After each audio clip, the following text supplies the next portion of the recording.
Good afternoon. Thank you once again for tuning in. I came across a video by Colm Gibney is his name. He made a great video on star forts.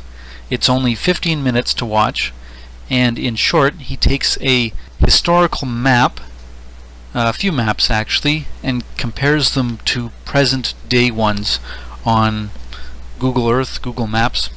And he had a unique way of doing this, and I won't say too much more. Just please go check out Colm Gibney's video link in the description below. Okay, so today I would like to talk about Uzbekistan. And if you're like me, I didn't know much about Uzbekistan. So rather than provide a bunch of links in the description, I will try and cover Uzbekistan myself. I have a few reasons for looking at Uzbekistan, but I'll get into that. Here's a little something I came up with on Windows Movie Maker.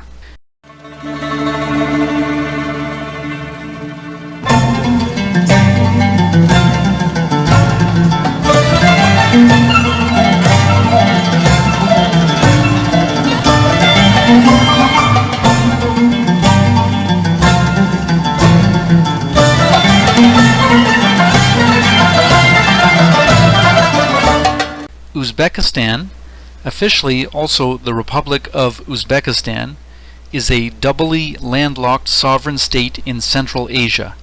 It is a secular, unitary constitutional republic comprising 12 provinces, one autonomous republic, and a capital city. Uzbekistan is bordered by 5 landlocked countries: Kazakhstan to the north, Kyrgyzstan to the northeast, Tajikistan to the southeast, Afghanistan to the south, and Turkmenistan to the southwest. Official history, and I took this off Wikipedia and shortened it just a little bit. What is now Uzbekistan was in ancient times part of the Iranian-speaking region of Transoxiana. The first recorded settlers were Eastern Iranian nomads known as Scythians, who founded kingdoms in Khwarezm, Bactria, Sogdia, Fergana, and Margiana. Forgive me because I probably said at least a few of those wrong. It was part of the Persian Empire until the Muslim conquest in the 7th century. The local Khwarezm or Khwarezmian dynasty and the Central Asia as a whole were decimated by the Mongol invasion in the 13th century. After the Mongol conquests, the area became increasingly dominated by Turkic peoples. The Turco-Mongol warlord Timur, also known as one of Genghis Khan's grandchildren, is tied to the history of the country. Uzbekistan was gradually incorporated into the Russian Empire during the 19th century, with Tashkent becoming the political center of Russian Turkestan. In 1924, the Constituent Republic of the Soviet Union, known as the Uzbek Soviet Socialist Republic, was created. Following the breakup of the Soviet Union, it declared independence as the Republic of Uzbekistan in August of 1991. Now, I'm not an expert on Uzbek history, but as you know, on my channel, I've had reason to question the historical timeline of events. My main reason for being suspicious of official history is because of evidence of mudflood. Mudflood, an obscure event or events which happened in the past, leaving a uniformly distributed layer of soil or dirt over all habitable land. When and how it happened remains a mystery, but it is generally supposed to have happened around the 1840s and 1850s. Official history has neglected mention of a mudflood event, and yet widespread evidence of mudflood is apparent in virtually every major city on Earth. Cataclysmic destruction of innumerable cities on Earth can be found if one spends the effort to look at early photography. The Chicago Fire of 1871 is but one example. So when I read Uzbekistan's history that it was once peopled by Eastern Iranian nomads known as Scythians, and then later it was decimated by Turco-Mongol warlords, I get a little bit suspicious. What grabs my attention is that one civilization was replaced by another. But I'm not the only one saying these things. Sergei Ignatenko is a Russian-language YouTuber that speaks on this subject. I don't want to misquote him, so I'll leave a link for him in the description below. You'll have to open up his video and open up the transcript and then use your internet browser to translate it into English. It does take a little bit of work. Now, the last thing I am questioning is the people that live in present-day Uzbekistan. That's not my point, but I am suspicious of official history. As I just mentioned, mud flood evidence has got me questioning everything I thought I knew, but also there has been a lot of recent discussion about a lost empire. Some say Atlantis, others are looking to old maps where in bold letters Tartaria appears across the landmass between Moscow to the Pacific Ocean. Today we know this as the territory of Russia. How much can you say you know about this land? Google tells me that Russia covers 1/8 of the world's land surface. Personally, I have to plead ignorance when it comes to what goes on in places like, well, Uzbekistan. But why have I chosen to discuss Uzbekistan today? My short answer is that Uzbekistan's geography is within the realm of what can be seen on old maps about Tartaria. Allow me to demonstrate. Let's do a search on Wikipedia for Tartaria. I am brought to the page called Tartary. It begins by saying Tartary, Latin, Tartaria, or Great Tartaria, Latin, Tartaria Magna, was a name used for the Middle Ages until the 20th century to designate the great tract of northern and central Asia stretching from the Caspian Sea and the Ural Mountains to the Pacific Ocean, inhabited mostly by Turco-Mongol peoples after the Mongol invasion and the subsequent Turkic migrations. In my opinion, there is much in this definition of Tartaria which has been challenged of recent. But briefly, I think what a lot of people, like Sergei Ignatenko or Philip Druzhinin, are speculating on is that perhaps Tartaria was not merely a geographical region, but in fact an empire that once existed. If you are unfamiliar with Tartaria, I actually covered Elena Lyubimova's written article from 2013. I laugh a little because this happens to be the most viewed video currently on my YouTube channel, but don't thank me, thank Elena. But once again, to be clear, I am covering present-day Uzbekistan because it's within the realm of what can be seen on old maps as Tartaria. Okay, so if you like looking at ruins, and that's your thing, it's kind of my thing, you'll have some fun if you go to Google Images and just type in Uzbekistan and ruins. And I'm going to cover some of this. So this was an Uzbekistan travel website, and this is an area called Camper Tepe. I'm probably saying it wrong. But here's Google Maps, and here's Uzbekistan here, and here's Samarkand, Bukhara, and Tashkent, and this Camper Tepe is in the south. So I will just read. This almost looks like the kind of material that WiseUp covers on his channel.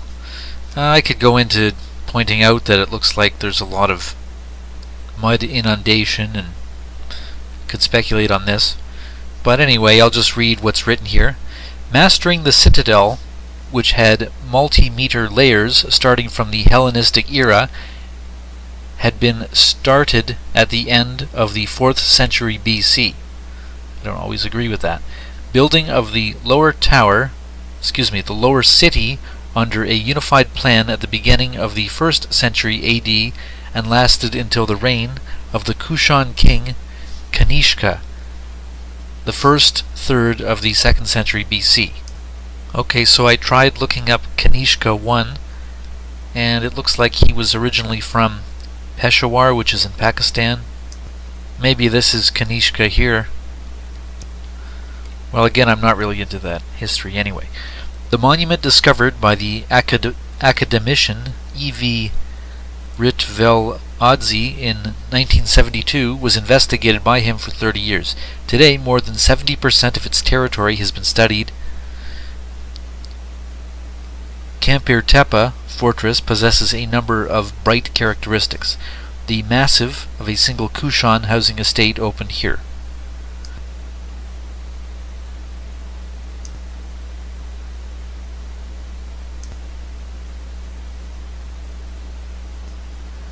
On this website, they more or less have the dates of these ruins at like around the 1st century AD and BC and just before that time.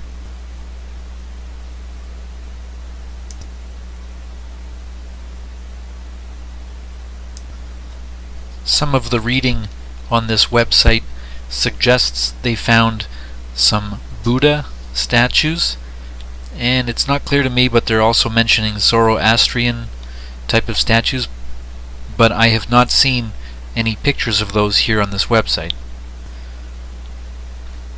Well, I don't know what to say about what I'm looking at, but I can tell that there's bricks here. This looks like this has been bricked up. So, are these foundations, tops of houses? What is this? Okay, I actually just came across a really good Stanford University website, and it gives a lot of really good pictures of these ruins. And just before I cover the Stanford University website, I'm going to show you the area which it's talking about. So, okay, just again, Uzbekistan is here. Here's the Black Sea, here's the Caspian Sea, here's Uzbekistan. And so when we zoom in, Tashkent, the capital, is here, Samarkand is here, Bukhara is here, and if you go up here, there's these towns called Nakus and Urgench, and this website I'm going to show features ruins between this region, and they're talking about like Kalas, Qalas, Kalas, which are the ruins, which are the names they give to these ruins. So I zoomed in on Uzbekistan, and here's Nukus, here's Urgench down here, and here's the Amudarya, which almost deserves an explanation, which I'll try and get to. But here's the regular map, and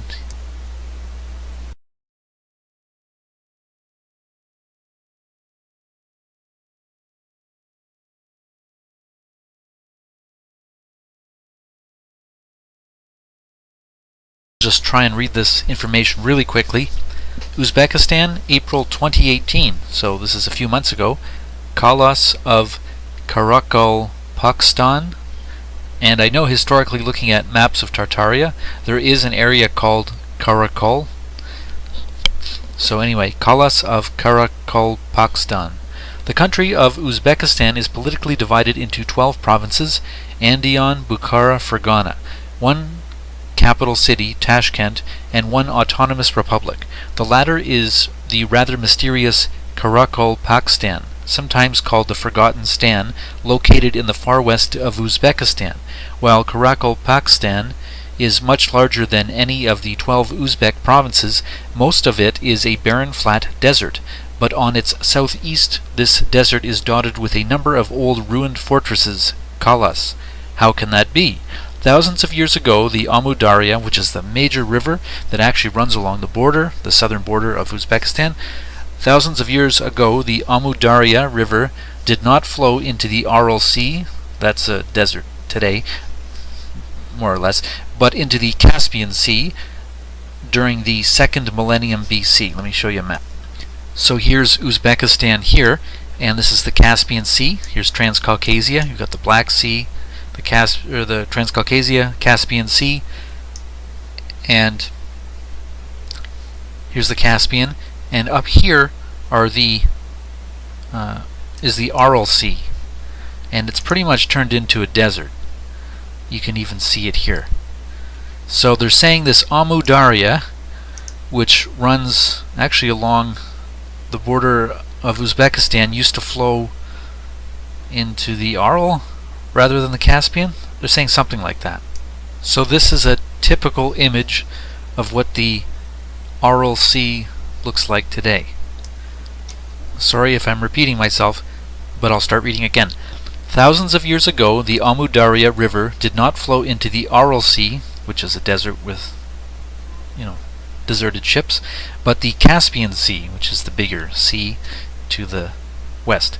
During the 2nd millennium BC, it changed direction. Well, I don't know about the history, and instead flowed into the Aral Sea. It then watered a region that became fertile and increasingly populated well into the 1st millennium AD. Most of the kalas, these are their fortress names of these deserted fortress ruins, most of the kalas have been built during this period to control the region and protect the agricultural settlements from nomad raids. Some may have been fortified residents, others pure military barracks. However, by the end of the 9th century, the Amu Darya changed course again, still flowing into the Aral Sea, forcing the population to leave some areas for lack of irrigation water. Numerous kalas, that's these ruins of stone fortresses, numerous kalas had to be abandoned and the land around them became a desert. An excellent reference to Karakalpakstan, its people and the kalas by David and Sue Richardson can be found here. Well, maybe that's worth clicking on. Much of the information given below was drawn from this reference. Map showing the approximate locations of the sites I visited, red dots. Their presence coordinates can be downloaded by clicking here, I won't, and opening the download KMZ Google Earth file. Okay, again, here's Nukus, and down here is Urgench, and I suppose the red dots are all of the sites of these fortresses that the author has gone to. So Shilpik, Toprak, and Kizil, Ayaz, and Jambas. Okay, so once again, I'm just showing you a map of Uzbekistan, and the author of this particular website is in the area between Nukus and Urgench. So this is an aerial view. Toprak Kala. Toprak Kala means clay fort, which seems quite appropriate today. It was built sometime between the 1st and 2nd century. It forms a it forms a big rectangle, hundreds of meters. Okay, entrance of the High Palace from the northwest. So this is Toprak up here. It's kind of north of Urgench. Toprak.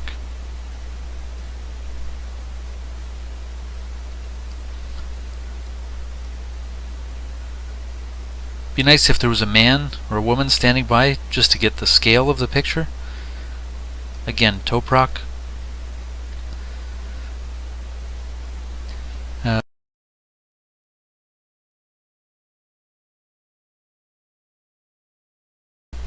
View from the High Palace toward the northeast, with the northeast tower in the middle of the photo. The white areas in the surrounding desert are salt deposit.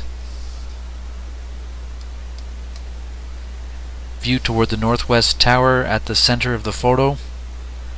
The photo caption is on top of the image. So view toward the northwest tower at the center of the photo.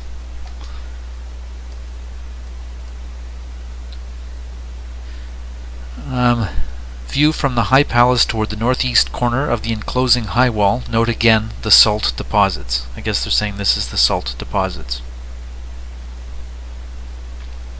I don't think that this was the Aral Sea. I don't know that that's what it's saying, that this used to be underwater. I have to look at the map again. The Aral Sea was much more north. This is not former sea land, I don't think. Kizil.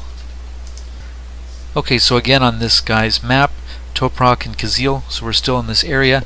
I've seen this word come up before. This is Kizil Kala. So this is Kizil Kizil Kala. This Kala was also built between these centuries. It may have been restored during the 12th century prior to the Mongol invasion. Its horizontal size is thus, about 65 meters by about the same. Okay, so view of the southeast wall, which has been partially restored recently. One may not like the appearance of the rebuilt sections, but they protect the wall from crumbling further down. It also gives a better sense of the former majesty of the fortress. Okay, so yeah, they are restoring these ruins. I could leave a cynical comment about that, but what do I know? Okay, so this is being described as a non-restored portion of the northwest wall. I mean, you can use your imagination to think of how this might have ended up looking like this. You can only speculate. It looks almost melted, or I don't know. Views of the interior of the Kala with its surrounding walls.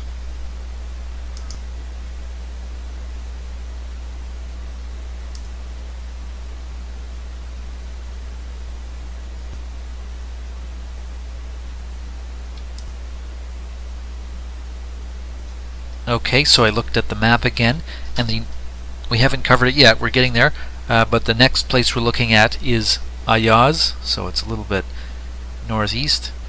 Ayaz Kala.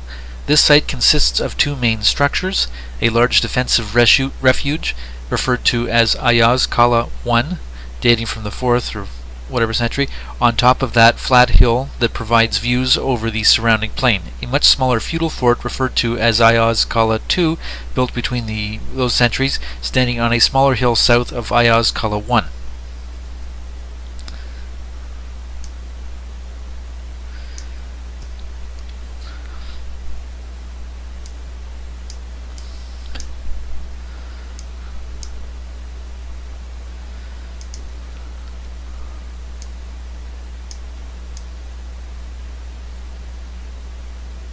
Views of the walls from the inside.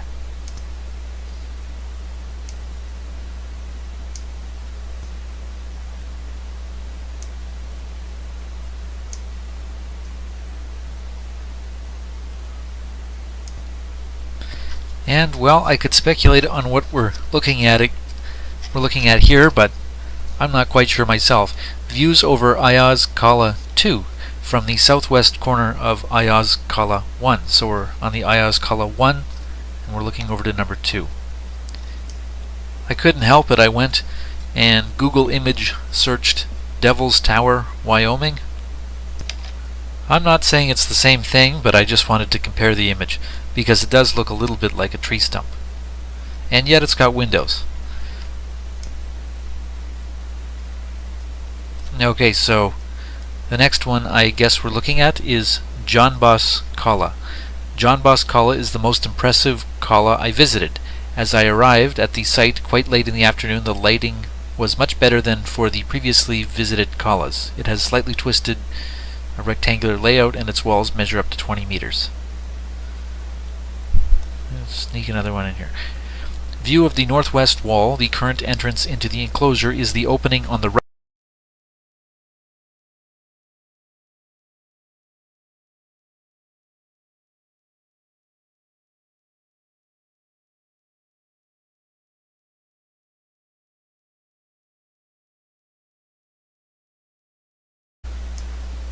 Okay, so back to our map here.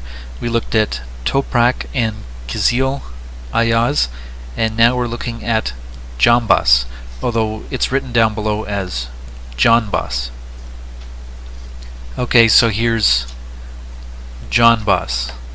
It's a little bit smaller, 200 meters by 170, 20 meter tall walls. View of the northwest wall. The current entrance into the enclosure is the opening on the right, but the former entrance was actually further to the left through an intermediate courtyard visible in the aerial photo.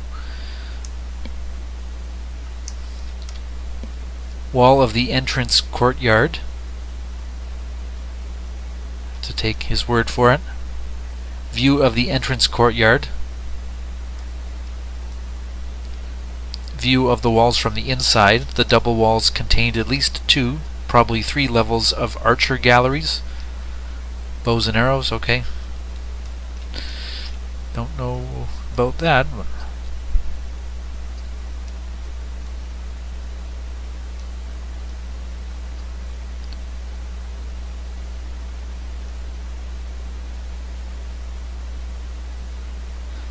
Pretty flat landscape.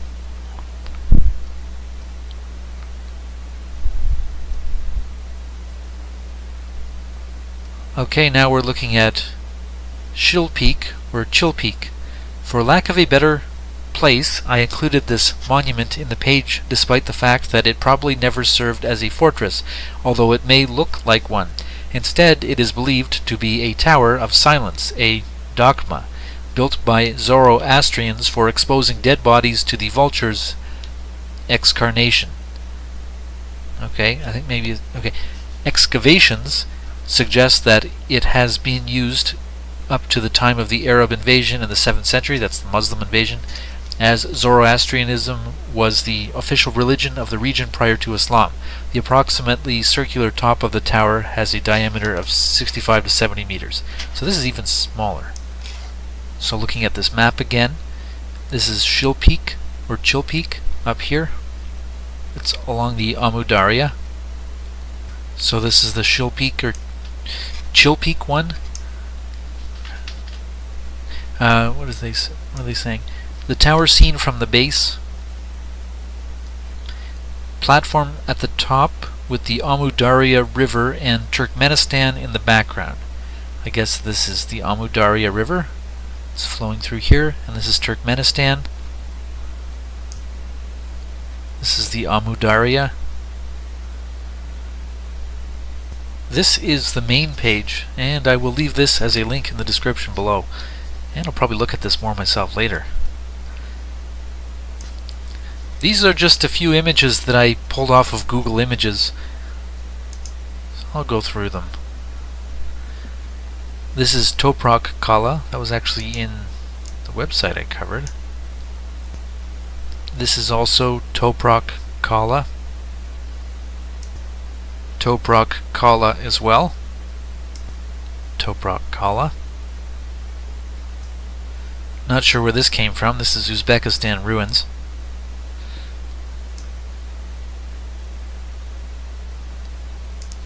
This is an image from Samarkand, and this is one of the main mosques there. In fact, it's almost the major tourist attraction, if not in Samarkand, but in the whole country, and I'm going to get to covering that more in a moment. But I'm glad I did find this old image of Samarkand in 1890, because one thing I'd like to compare is the exterior of this mosque and even some of the remains and ruins, because I'd like to take a look and see at how much they've renovated it since, and whether all of the tile work that they have put on it recently is actually original. Anyway, there also is lots of evidence of mud flood. Okay, once again, Uzbekistan is here, oops, and Samarkand is over here, Tashkent is up here. So this major mosque is in Samarkand. This one here. Okay, next image. This is in Shakriz Sabz, Uzbekistan.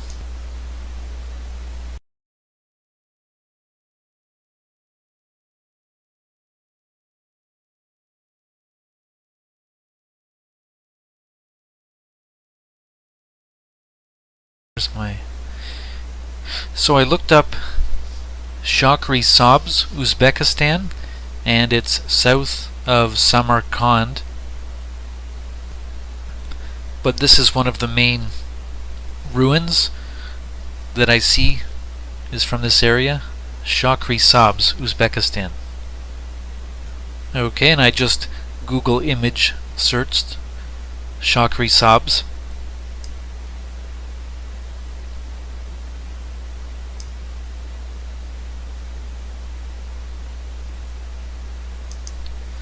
Okay, so this is Shakriz Sabz, and they've got Amir Timur And once again, according to official history, Genghis Khan's grandchild was Timur, and there was like a Timurid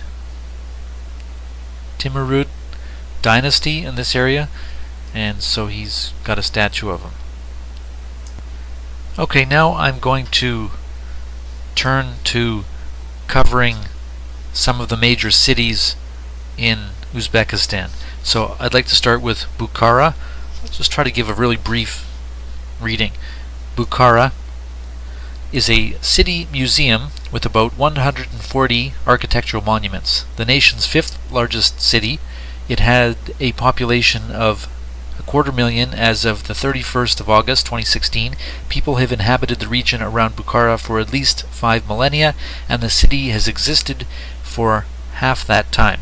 The mother tongue of the majority of the people of Bukhara is Tajik. Located on the Silk Road, the city has long served as a center of trade, scholarship, culture, and religion.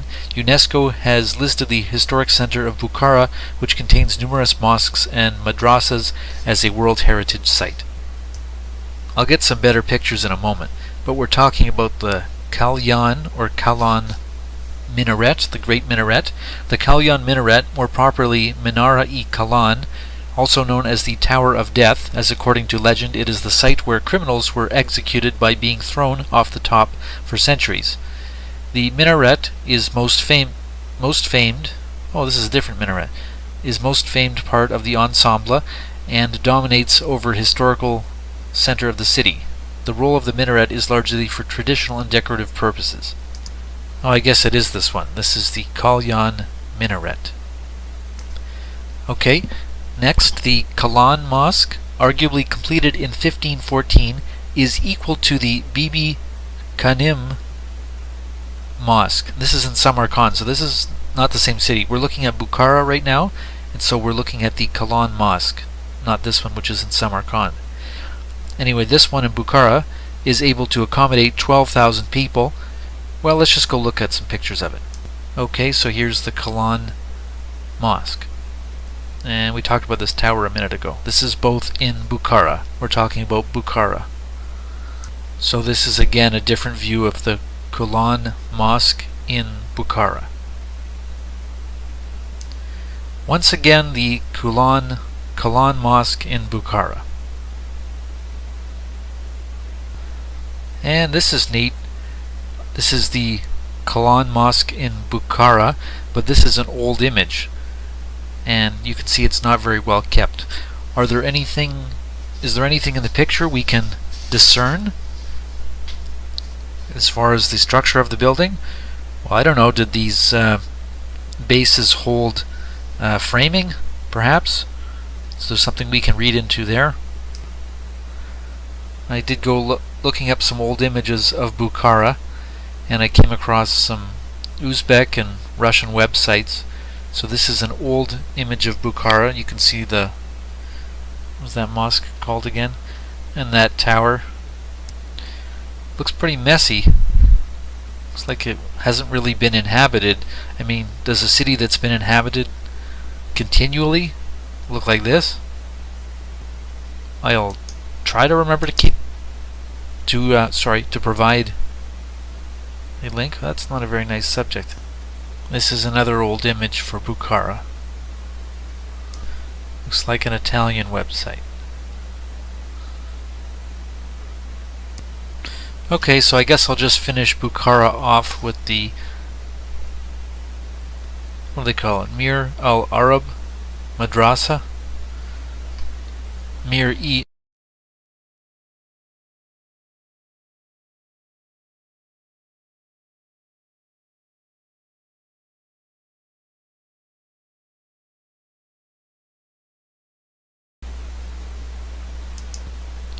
Okay, so just back to the map again on Google Maps. The capital is up here, Tashkent, Samarkand, and Bukhara. We were just looking at Bukhara. And before that, when we were looking at ruins, we were looking between Nukus and Urgench. All the ruins, all these old kalas were in here, and the Amudarya runs along the border and down below the border here. So anyway, going to look at Samarkand. Okay, so very quickly, Samarkand, alternatively Samarkand, is a city in modern-day Uzbekistan and is one of the oldest continuously inhabited cities in Central Asia. Well, I'm going to look at some old pictures from the 1890s in a moment, and I'll tell you right now, I think that it may not have been continuously inhabited, at least by not very many people. Okay, there is evidence of human activity in the area of the city from the late Paleolithic era, though there is no direct evidence of when exactly Samarkand was founded. Some theories propose that it was founded between the 8th and 7th centuries. Okay, let's look at some major buildings. Okay, so the list is here of some of the main sites.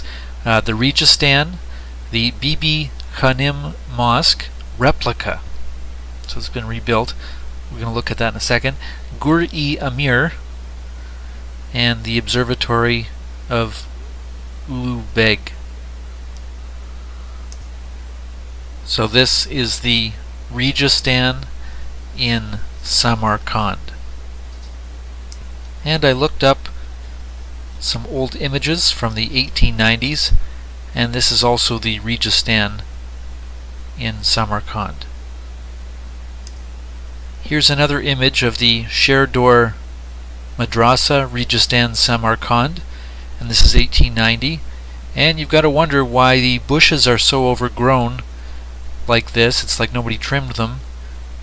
And not only that, but I don't know, is this building not important enough to like not put your like shacks and stores next to? Maybe I shouldn't be a wise guy. I don't know. These are just some images of Samarkand. Shahi Zinda necropolis. Again, this is 1890. And I don't know, does it look like it's been continuously inhabited? It looks like something happened here. It looks like things are a little bit destroyed and everything's covered in mud. This image is called Outskirts of Samarkand. It's probably not too distant from the previous picture I just looked at. Looks like the same buildings, just a different angle. And I don't know, is this the big mosque here? Not sure. It looks like somebody still has to dig this place out. Okay, so the next building I'm going to look at in Samarkand is the Bibi Khanim or Bibi Khanim Mosque, and this is probably the biggest one and the main attraction of, if not Samarkand, but probably the whole country, and that's this mosque back here. Once again, the Bibi Khanim Mosque is actually a replica. Not entirely sure what that means, whether it was like ruins and they were built up a little bit. The mosque Bibi Khanim Mosque is one of the most important monuments of Samarkand. In the 15th century, it was one of the largest and most magnificent mosques in the Islamic world. By the mid-20th century, only a grandiose ruin of it still survived, but now major parts of the mosque have been restored. It is interesting that a word like Khanim or Khanam, Khanam, Khanam, Khanim is a lot like Khan or Khanate. So I don't think that's a real stretch, or Cohen, or yeah, Hana, or Golden Horde. A photograph taken sometime between 1905 and 1915 by color photography pioneer Sergei Mihailovich Prokudin-Gorsky shows the mosque's appearance after its collapse in the earthquake of 1897. That's some interesting color.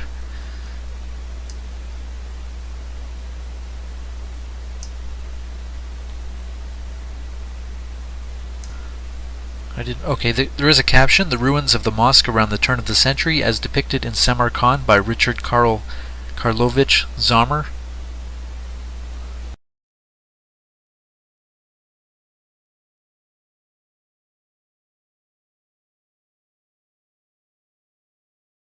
So before I forget about it, this is the Uzbekistan state emblem, and it was changed since Soviet times.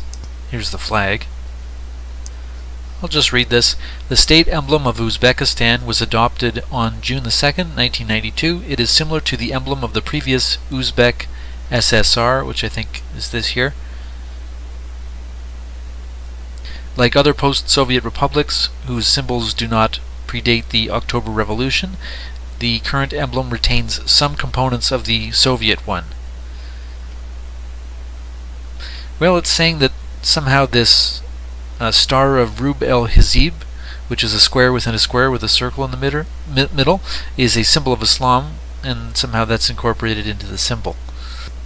Okay, so it's talking about this emblem a little bit more here. In the center of the emblem depicts the huma bird with wings spread. In Uzbek mythology, the symbol of happiness and freedom.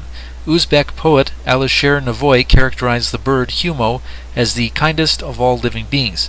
The huma, also homa, is a mythical bird of Iranian legends and fables, and continuing as a common motif in Sufi and Diwan poetry. Although there are many legends of the creature, common to all is that the bird is said to never alight on the ground and instead to live its entire life flying invisibly high above the earth. Okay, that's pretty deep. But anyway, if you ask me, this symbol looks a lot like a griffin, which is like a symbol of Tartaria. I think Philip Druzhinin was recently asking in one of his videos for people to submit images of griffins close by to them once again. Okay, I'll try to cover the capital city a little bit here.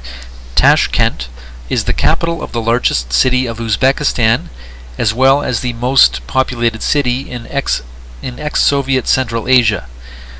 Though the larger urban centers of Urumqi in China and Kabul in Afghanistan lie well within the geographic region of Central Asia, with a population in 2012 of 2.3 million. It is located in the northeast of the country, close to Kazakhstan border.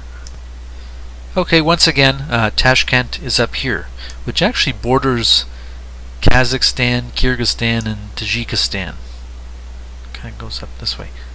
So here's a postcard of Tashkent, and it has very Western looking architecture in it. This almost could be Germany or Ukraine or Poland or one of these places. Okay, so this comes up for Tashkent. I haven't found the name for this one yet. Okay, so I found this website almost by accident, Uzbekjourneys.com. I'll just read the first paragraph. Tashkent's churches. About 87% of Uzbekistan's citizens follow the Sunni Islamic tradition. The country is famed for its glorious mosques and madrasas. There are also Christians, most of them follow Russian Orthodoxy. The Jewish population is numbered around 5,000 in Uzbekistan. Here are 3 of Tashkent's churches well worth visiting. Well, I'm not going to read all the descriptions, but this is Holy Assumption Church or Cathedral in Tashkent. Sounds Catholic. It could be Orthodox, I don't know. I guess if I actually read the description I'd know. Tashkent has 4 Russian Orthodox churches, the largest being Uspensky, which is Holy Assumption, which is that one.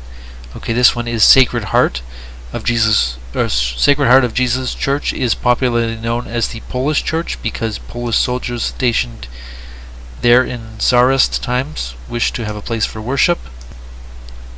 I guess the real question is when this was built and who built this, and yeah, where are the construction photos. But you have a Catholic church in Tashkent in Uzbekistan. Well, if I read the description, it said that this Sacred Heart Church construction ceased in 1917. Okay, the Evangelical Lutheran Church of Uzbekistan. Construction began on the Evangelical Lutheran Church of Uzbekistan in 1891, and the first service held in 1896. Okay, here it is here.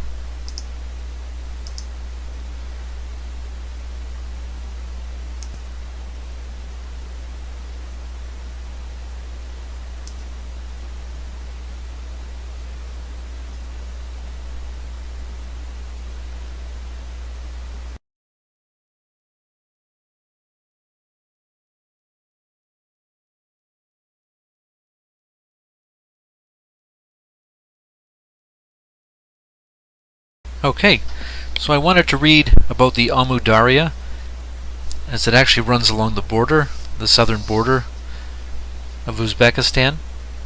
The Amu Darya, also called the Amu or Amo River and historically known by its Latin name Oxus, is a major river in Central Asia. It is formed by the junction of the Vaksh and Panj River, which I guess starts in about Kyrgyzstan,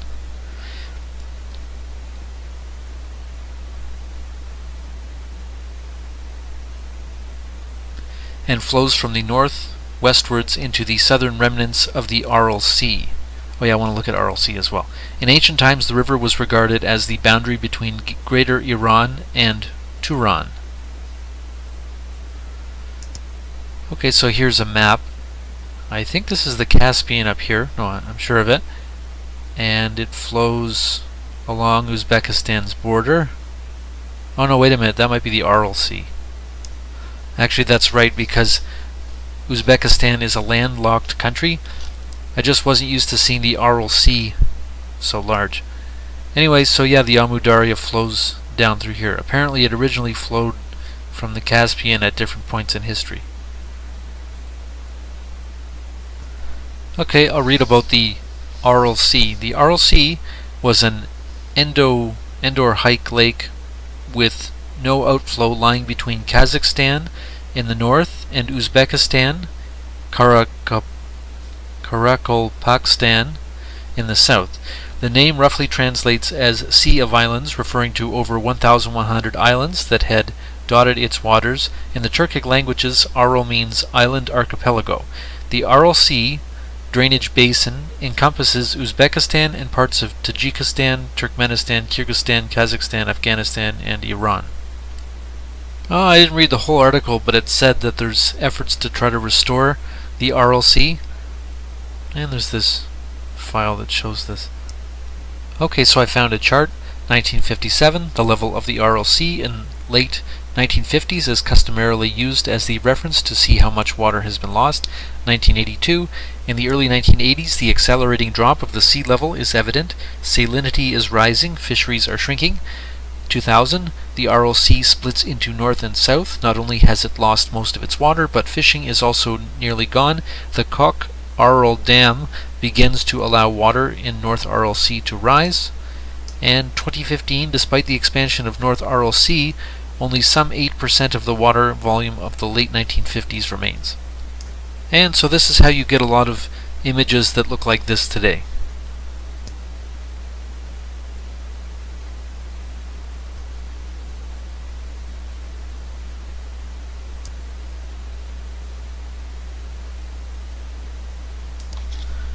Okay, well, that almost wraps up all of the information I wanted to cover as far as the major cities in Uzbekistan. I know you can never really cover enough, but that's as much as I wanted to cover. One last point I wanted to tie in. The Bibi Kanim Mosque, which I guess is a replica, has this exposed shape, and then of course there's a mosque in Bukhara that also has a similar style. Well, I'm not showing the best picture of it. Okay, so this'll do. This is the Bibi Kanim Mosque in Samarkand, and I just wanted to point out that these archways all kind of point to the center of this square, and the one in Bukhara is very similar to this. So I don't know, I'm not too sure what this device does, but using my imagination, it looks like maybe this isn't just architecture, but it actually served some kind of purpose. And I don't know, could this be sound reverberating back and forth and ultimately concentrating in the center? There's no way I can prove that, but I did notice that in one of Philip Druzhinin's recent videos on 19th century India, where he posts up a bunch of images, there's some mosques that actually have this very similar style. Now this is not in Uzbekistan, this is in India, but here again you've got these major archways, and even here as well, and it all kind of centers on this water pool in the center of this parade square or market square. So just saying that this is actually some kind of style of building where they do it like this.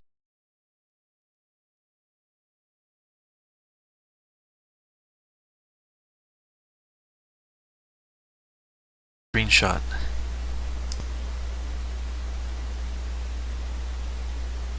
No, just saying that these images in India, these towers and things, look a lot like these buildings look a lot like what's going on in Samarkand. And kind of the same with this image as well. Okay, so this is one of the channels that I've recently been looking at and trying to study, and it's slow going because I don't speak Russian, but this is Sergei Ignatenko's website, and if you just look at some of the things that he discusses, you can translate it to English. He's talking a lot about Tartaria. And one of the videos in particular that I've been looking at is this one here. It's a 4-part documentary, and this is part 1, and he's talking about Great Tartaria.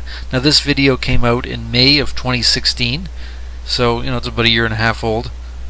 And well, what did I really want to discuss? Well, he's looking at some maps on Gallica, and yeah, he's looking at maps of Tartaria. And so I've actually gone to his links and tried to look up some of these maps of Tartaria. So I clicked on the 8th link down, and I ended up getting this page. And so what he's looking at here is, well, Martin looks at these books too, but this is like the 1733 book, and there's actually different editions of it, but a book like this has contained in it some maps of Tartaria. Let me just show the cover page, try to get a zoomed in shot of this. So this is La Galerie Agréable du Monde, où l'on voit un grand nombre de... So it's got like maps. Anyway, of this book, what I'm particularly interested in, once again, whoops, there it is, are the maps of Tartaria. So there's page 46 and 47. So I'm just going to click on this one and open it up. And these are the Peter van der Aa maps. So this is Tartaria. The map is called Magni Chami Imperium Mare Tartaricum, so that's the Tartaria river, lake, something. Anyway, here's the Caspian Sea here, and this is really what I want to look at. So on this map we basically have Uzbekistan. Of course, this map is from, well, I better check the year. Okay, well, this book was from 1733. I don't know when this map was from, but that's at least the date of the book. And yeah, we have a lot of questions about timelines and dates, so we never can be sure. But anyway, I'm just going to point out the 3 major cities on this map which I just covered. So I covered Bukharia, Samarkand, and Tashkent.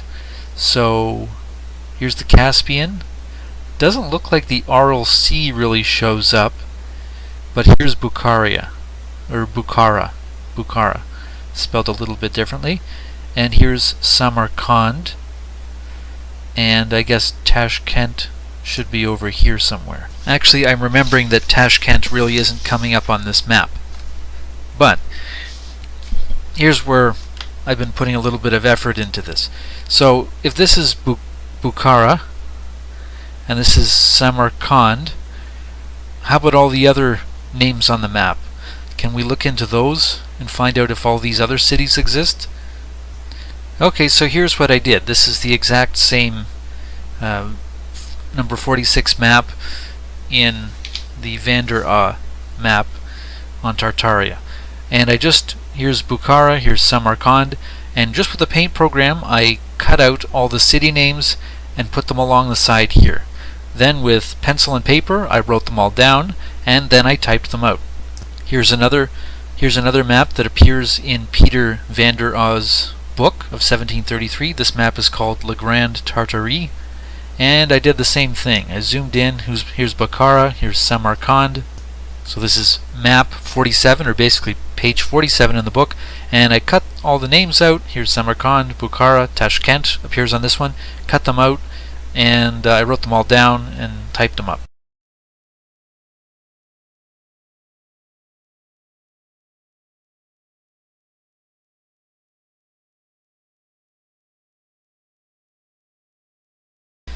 Okay, I did this as well.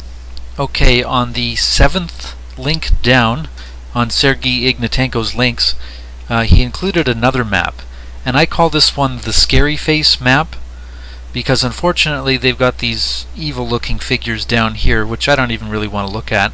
But this is the Iodicus Hondius Gerard Mercator map, and Gerard Mercator, the Mercatoria map, I guess is probably from between 1512 and 1594, because those are the dates given for Gerard Mercator's life.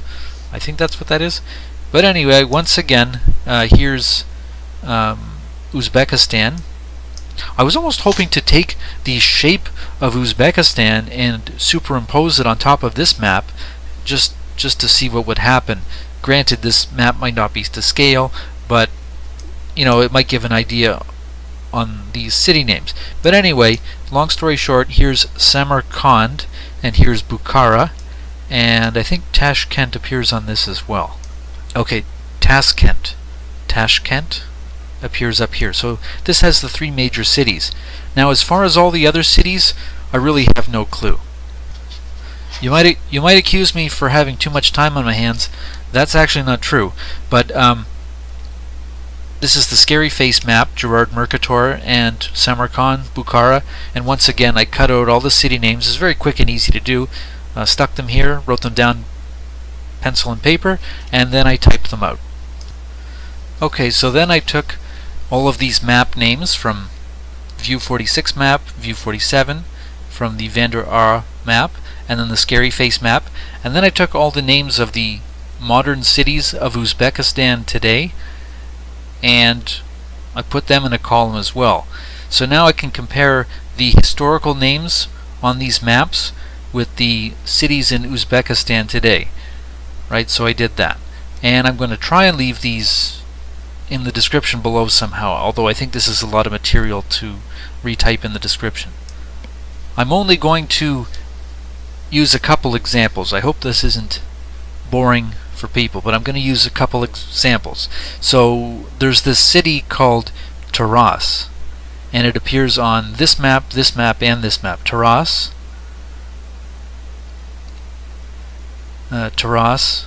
and spelled a little bit differently, Taras u Dalan.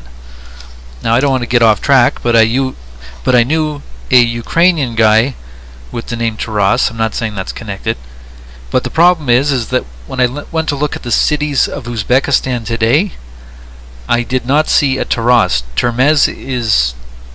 no, I don't see a Taras. Okay, I got distracted.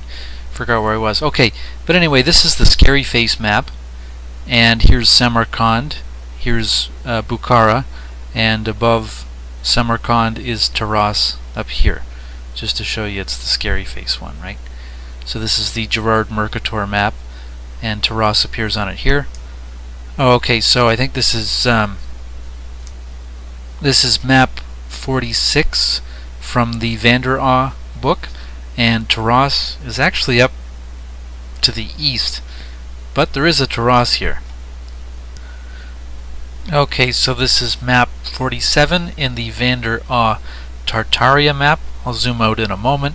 Here's Samarkand, here's Bukhara, here's Tashkent, spelt a little differently, and Taras u Dalan appears kind of up this way, northeast. Okay, yeah, I said I was going to zoom out, so you can see this is the Le Grand Tartarie map. So that's only 3 different maps. I'm sure there's other Tartaria maps out there that I could look at, but that would be a lot more work. And that was just one example. Maybe I spent too much time explaining it. But anyway, yeah, Taras does not show up as a modern city in Uzbekistan. Not that I can find. Maybe it's a small city, but yeah, on this list of 66 different cities in Uzbekistan, Taras does not show up. One last example, Asko, Akzu, Aksmuma, or Aksu, shows up in all these old 3 maps, but it doesn't really seem to show up in the cities today in Uzbekistan.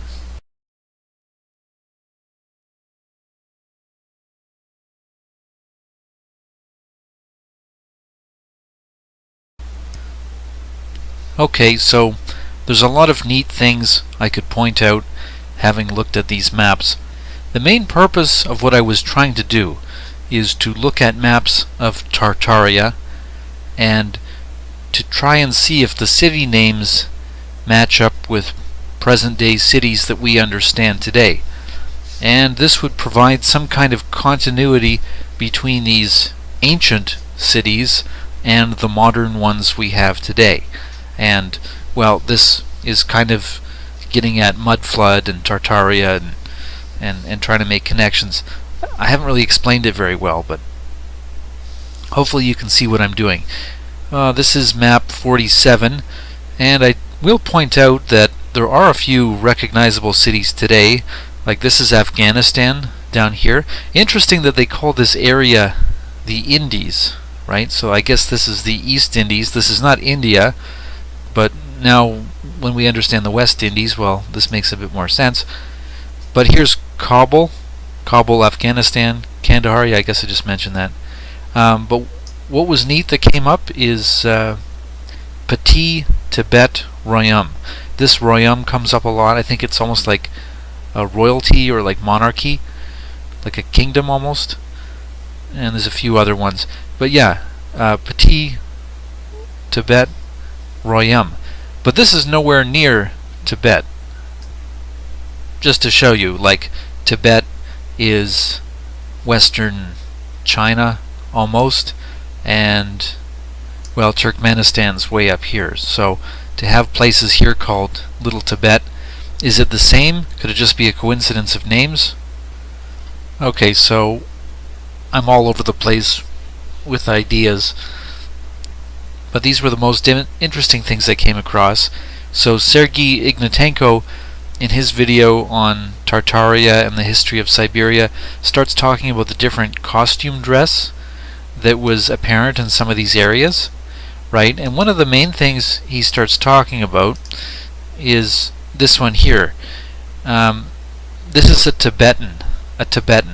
And one of the comments he's making is that, you know, Tibet today we understand as like Asian people, right? So could it be that in this illustration of like historical costumes that maybe they didn't know how to draw a European?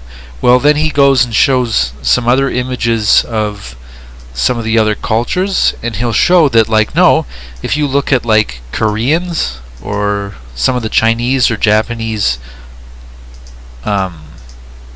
depictions of people, it's like, no, in these images they actually look very Asian. So it's not like the author of this book didn't know how to draw a European, but here you have a Tibetan and he looks, well, if he doesn't look European, he looks maybe Turkish or something like that. But anyway, it is interesting that when I was looking at this Uzbekistan area of Tartaria on this number 47 map, that there is a kingdom of Tibet that shows up. And this is the little kingdom of Tibet. So could there perhaps be a bigger kingdom of Tibet? Well, I'm not really sure. Actually, Sergei Ignatenko kind of says the same thing about Koreans even. Apparently it gets drawn as this European type of figure. По привычке рисовал всех европейцами. Нет, это не так. Если But then, like, look, this author of this costume book clearly knows how to draw Asians and Asian features. Like, this is a Chinese person.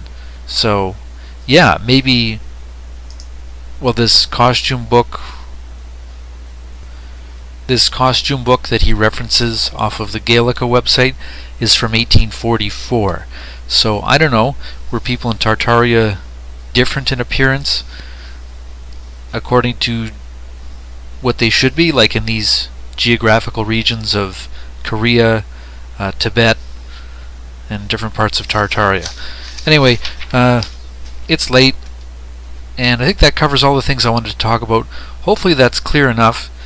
And yeah, thanks for watching.